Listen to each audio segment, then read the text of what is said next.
Bonjour, le numéro 6, la page 467, chapitre 12. Donc, comment on nous dit ça?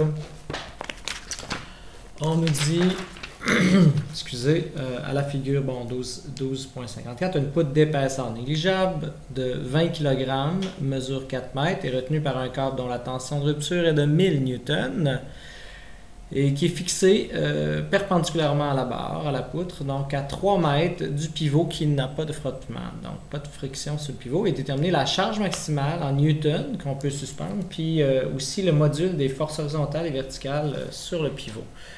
Donc là, qu'est-ce qu'on a? On a ici une tension ici donc qui est maximale de 1000 newtons. Et on se demande quelle va être la charge ici, là, le poids de tout ça. On va mettre P, là, le poids maximal qu'on est capable de mettre à cet endroit-là pour éviter que ça casse, que ça brise. N'oublions pas qu'on a aussi le poids de la poutre qui est 20 fois 9.8, c'est-à-dire 198 newtons. 9.8 fois 20, 196 newtons, excusez, qui est ici. Et on a donc la poutre qui est fixée à cet endroit-là, ben, qui est le pivot qui est là. Donc ici, il y a un vrai pivot réel. On va utiliser notre vrai pivot réel.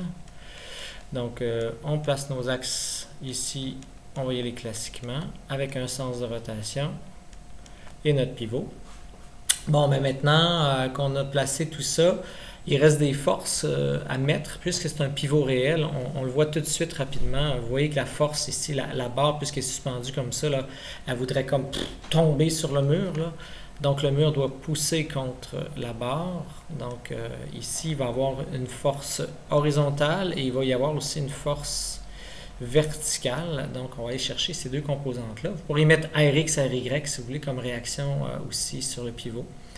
Donc maintenant qu'on a fait ça, on sait aussi que ici la corde est fixée à 3 mètres, ici comme ça, puis la barre elle a 4 mètres. Okay? Le poids de la barre, elle, la poutre, ben, ça va être à 2 mètres puisqu'on dit qu'elle est homogène. Ben, si elle est homogène, le poids c'est au centre de masse, c'est-à-dire au centre de la barre. Bon, ben maintenant on va y aller, on va faire la somme des forces en X. Qu'est-ce que j'ai ici en X? Ben, j'ai H qui va vers l'avant. Et j'ai 100 qui va vers l'arrière, 1000 qui va vers l'arrière, mais 1000 combien? Fait que là, c'est là où est-ce que je me dis, bon, ben peut-être que je pourrais me faire... on a un angle ici qu'on nous a dit de 30 degrés. Donc là, si je trace mon horizontale ici, ça veut dire que si 30 est ici, 30 est ici. Donc si j'ai 30 là, ici j'ai 60. Puis si j'ai 60, c'est 1000 cos 60. Donc je vois que j'ai moins 1000 cos de 60. Je n'ai rien d'autre en X, donc ça ne bouge pas, il ne faut pas oublier, c'est égal donc à 0. Je peux trouver H très rapidement. Bon, maintenant, somme des forces en Y. Donc j'ai V qui est vers le haut, j'ai P qui est vers le bas, mais j'ai 196 aussi qui est vers le bas, mais j'ai aussi un 1000 qui monte, donc vers le haut, et 1000 sin de 60. Ça, c'est égal à 0 aussi. Il me reste maintenant à faire ma somme des moments de force par rapport au pivot. Donc là, maintenant, la somme des moments de force par rapport au pivot H et V, puisque j'utilise le vrai pivot, ça donne 0, sont sur le pivot. Donc là, les autres n'ont pas de distance. On va commencer par le 196.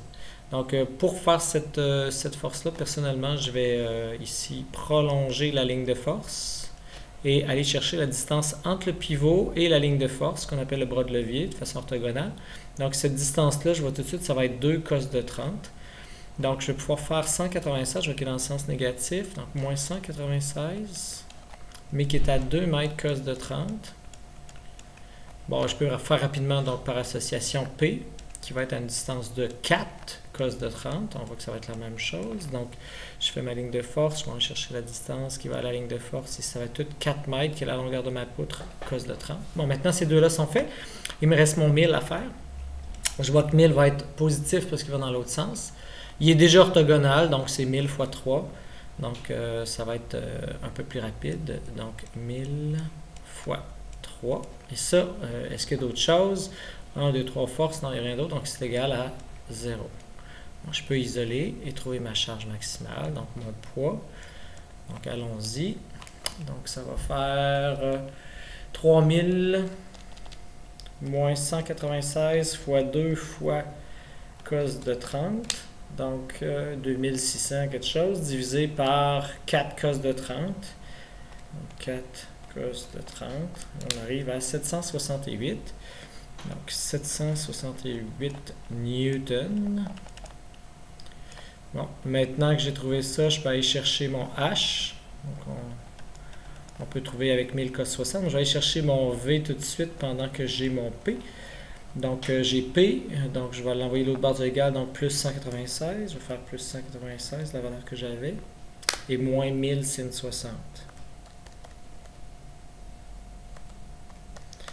Donc j'arrive à 98, donc 98 newtons. Ça arrive flush. Et maintenant mon H, ben, je vois que c'est 1000 cos 60, c'est comme sin de 30, donc ça fait 500 newtons.